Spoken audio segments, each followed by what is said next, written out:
Good morning, student. Today's topic is property of colloidal solution. The first property is colligative property.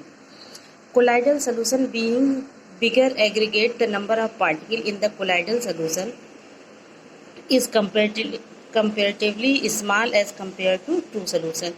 Hence, the value of colligative properties such as osmotic pressure, lowering in vapor pressure, depression in freezing point, elevation in boiling point are of small order as compared to true solution as the same concentration.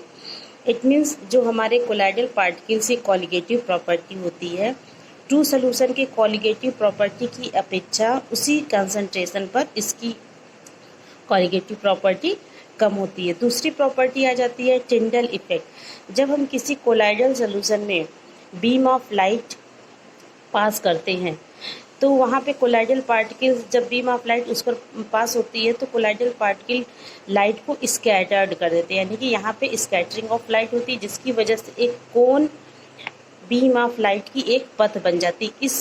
इसी पथ को कहा जाता है, इस effect को कहा जाता है टिंडल इफेक्ट। और ये जो कोनल शेप्ड में जो लाइट की पथ बन रही है इसको कहा जाता है टिंडल कोन। तीसरी प्रॉपर्टी आ जाती है Brownian movement.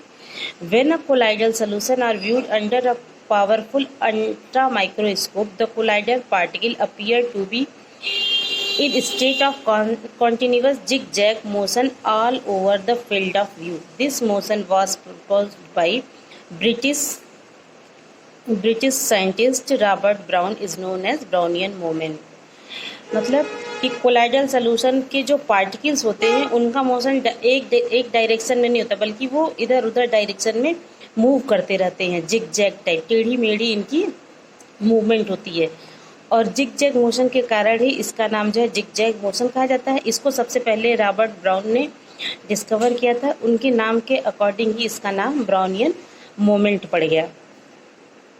This motion is independent of the nature of colloid but depend on the size of particles and viscosity of the solution. Smaller the size and lesser the viscosity, faster the motion. जितना colloidal solution की size छोटी होगी उतना ही viscosity कम होगा तो उतना ही zigzag motion अधिक हो जाएगा।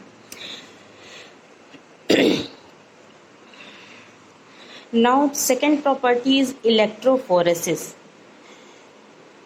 इलेक्ट्रोफोरेसिस, जब हम किसी कोलाइडल सोल्यूशन में दो प्लेटिनम के इलेक्ट्रोड अप्लाई कर देते हैं, ठीक है, इलेक्ट्रोड अप्लाई करके उसमें इलेक्ट्रिक पोटेंशियल अप्लाई करते हैं तो क्या होता है कि कोलाइडल पार्टिकल मूव करने लगते हैं इलेक्ट्रोड की तरफ। The movement of colloidal particles under the electrode potential is called electrophoresis. यानी कि जब हम किसी भी इलेक्ट्रिक पोटेंशियल अप्लाई करते हैं तो कोलाइडल सोल्यूशन इलेक्ट्रोड की तरफ मूव करने लगते हैं। जैसे जो पॉजिटिव चार्ज कोलाइड है वो कैथोड की तरफ जाने लगता है और जो नेगेटिव कोलाइड है वो एनोड की तरफ जाने लगता है। तो कोलाइडल पार्टिकल की इस मूवमेंट को ही इलेक्ट्रोफोरेसिस कहा जाता है। नेक्स्ट प्रॉपर्टी है कोएगुलेशन और प्रेसिपिटेशन। प्रेसिपिटेशन का मतलब सेटल डाउन होना। The process of settling of colloidal particle is called coagulation और प्रेसिपिटेशन ऑफ द सॉन। किसी भी कोलाइडल पार्टिकल का सेटल डाउन होना ही क्या कहलाता है? कोएगुलेशन कहलाता है। नेक्स्ट हमारा आ जाता है हार्डी-सुल्जे रूल। हार्डी-सुल्जे रूल के अकॉर्डिंग अगर किसी भी कोएगुलेशन में निगेटिव सॉल्व अगर उसमें हम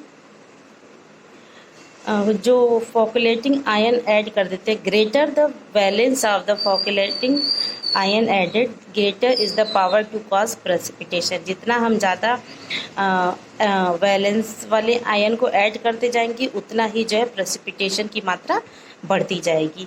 ये हार्डी-सुल्जे ने बताया था, इसलिए इस रूल को हार्डी-सुल्जे रूल भी कहा जाता है। जैसे फॉर एग्जांपल देखिए, जैसे यहाँ पे एल्युमिनियम 3+ है, 2+ है और 1+ है तो इसका पावर जो है ज़्यादा है।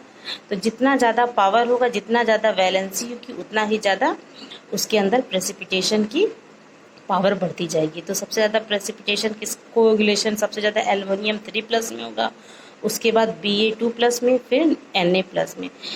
इसी तरह in a calculation of positive salt the flocculating power is united, जैसे FeCl6 4-, PO4 3-, SO2 2-, Cl-।